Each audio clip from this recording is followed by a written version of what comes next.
I never thought I'd see the day when a homeowners association president would actually bring a power saw onto my property and cut through a treehouse with my 8-year-old nephew still inside. Yeah, that happened.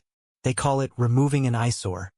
But what they really removed that day was the last of my patience and maybe any trust one had in how neighborly a neighborhood can actually be. If you'd seen that ambulance in my yard, you'd understand why I can't just let it go. Let me back up a sec. Give you the whole picture because that's the only way any of this is going to make sense. Name's Mark Hale. Doesn't mean much most days, just a signature on bills, a guy who fixes leaky faucets. But ever since I moved back after my army tour to help my sister, I'm the anchor here. Evan's dad, my brother-in-law, works months away at a time. So day to day, it's me, my sister, and even an 8-year-old with enough wild energy to power half the state.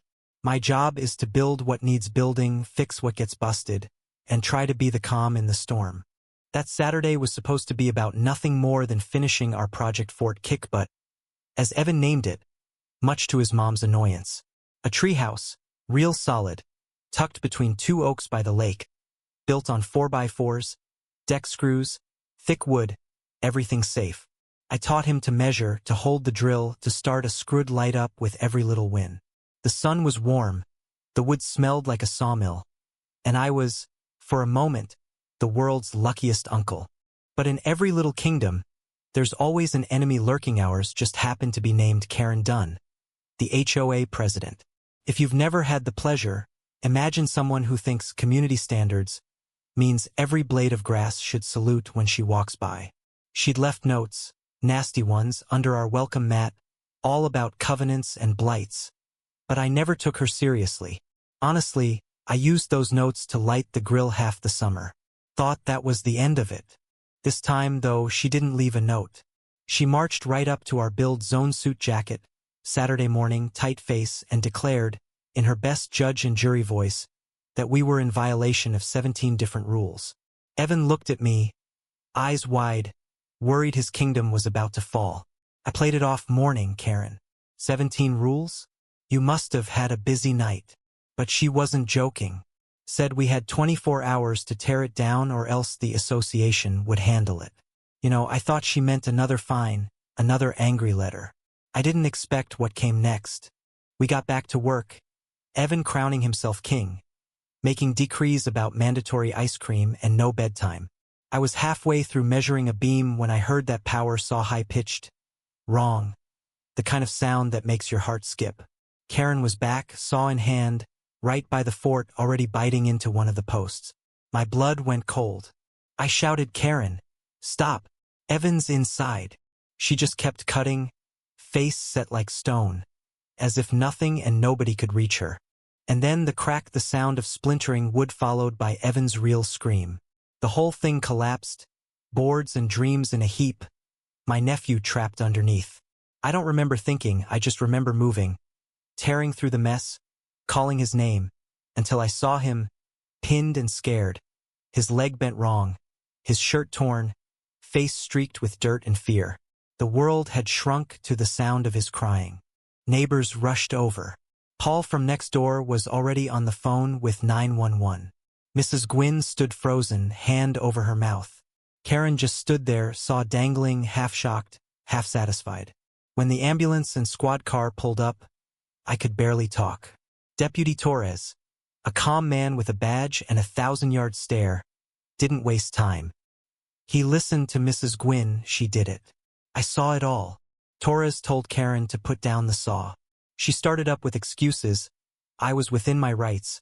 Association property, a legal structure. But he just clicked the cuffs on her and read her the charges. Aggravated assault and child endangerment. I'd never felt relief like that. Evan went off in the ambulance, whispering to me, "We'll build it back. Right, Uncle Mark?" I promised him we would. But I knew, deep down, that this was just round one. The law is slow and Karen Dunn was slippery. One piece of paper wasn't going to keep her away for long. So I started building a different kind of case.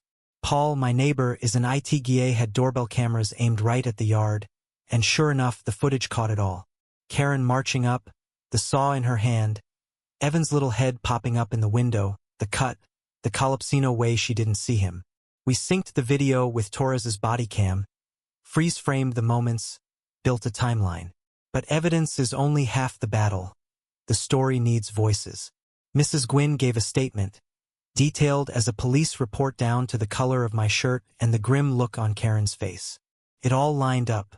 We turned everything over to the DA, a sharp prosecutor named Davies who took one look at the texts and emails Paul had helped me dig up, and her eyes lit up. Turns out, Karen's motive wasn't just about rules. Property records showed the house behind ours had just sold to a developer, with one huge condition. They wanted a clear view of the lake. Our fort and those big oaks were in the way. Karen stood to get a $10,000 consultant's fee if she made the sale happen.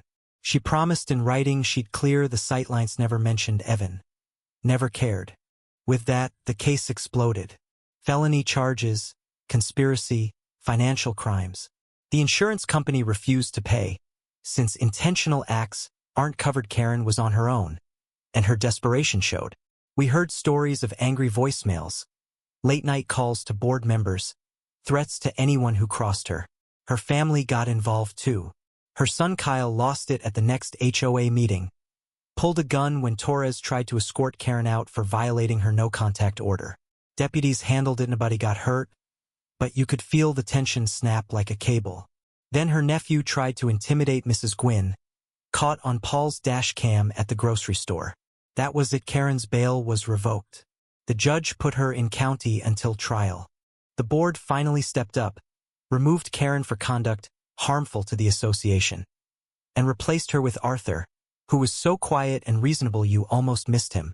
The trial came and it wasn't close. The jury saw the videos, read the texts, listened to Evan's deposition, an 8-year-old kid, cast on his leg, telling what happened in plain words. Ben, our lawyer, made it simple. This wasn't an accident. This was a choice. The verdict, $150,000 for medical bills, $500,000 for pain, and $1 million in punitive damages. The room gasped. Karen Dunn lost everything, her reputation, her house, her future. But the truth is, none of that was what mattered most to us. The real moment, the cinematic moment, was the morning after the verdict. When I went out to clear the patch of sad, trampled grass where Fort Kick but used to stand. Paul showed up first, saw in hand. Buddy Bruno rolled up with a wheelbarrow full of concrete. Mrs. Gwynn brought lemonade and cookies, declaring herself the morale officer. People came from up and down the street, each bringing something: tools, wood, a good word. Even Deputy Torres stopped by, off duty, with a box of galvanized bolts, saying, "The guys at the station took up a collection. We built that new fort together, stronger than before. Posts set in concrete, steel brackets, 2 windows, a rope ladder." Evan, chief inspector with his red cast and toy hard hat, supervised every nail. When it was done, he climbed up, waved to the neighbors, and for the first time in months, everyone smiled. And you know what? That's what community is supposed to look like. Not rules and punishments, but neighbors who show up when things get hard, who rebuild together after someone tries to tear you down. We replaced a bad memory with a good one, and every time I see Evan and the other kids playing under those oaks, I remember when one person tries to break something, it takes a village to put it back right. Justice doesn't always look like a movie ending. Sometimes, it's a kid laughing in a treehouse, a street full of people who finally stand up, or even just a quiet nod at the hardware store from someone who used to haunt your nightmares. Karen Dunn eventually took a plea and went to prison. Her house sold. The new owners? Good folks. Their kids race bikes with Evan and the others under the trees she once tried to cut down. So now, when the world tries to knock you down or cut you off at the knees, remember. You stand up, you gather your proof, you protect your own, and you let the people who care help you put it all back together, piece by piece.